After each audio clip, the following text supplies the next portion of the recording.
بسم اللہ الرحمن الرحیم۔ یہ توحیدخالص.com کی پیشکش ہے۔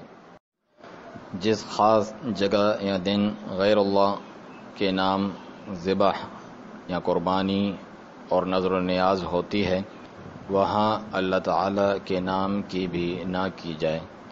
اللہ تعالیٰ حرام کردہ چیزوں کا ذکر کرتے ہوئے فرماتے ہیں سورۃ المائدہ میں، وَمَا ذُبِحَ عَلَى النُّصُبِ، اور جو آستانوں پر ذبح کیا گیا ہو، یعنی وہ بھی حرام اور فسق ہے۔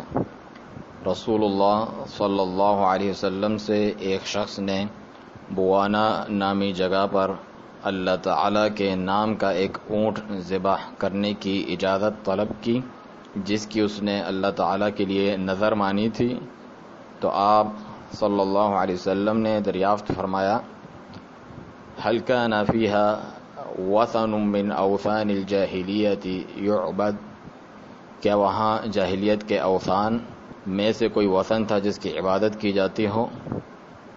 اور وثن ہر اس چیز کو کہتے ہیں جس کی اللہ تعالیٰ کے سوا عبادت کی جائے، خواہ وہ بت ہو یا اس کے علاوہ۔ قالوا لا، انہوں نے کہا کہ نہیں۔ قال هل كان فيها عید من اعیادهم، قالوا لا، فرمایا کیا وہاں ان کے عیدوں، میلے اور وغیرہ کی طرح میں سے کوئی عید ہوا کرتی تھی؟ قالوا لا، انہوں نے کہا کہ نہیں۔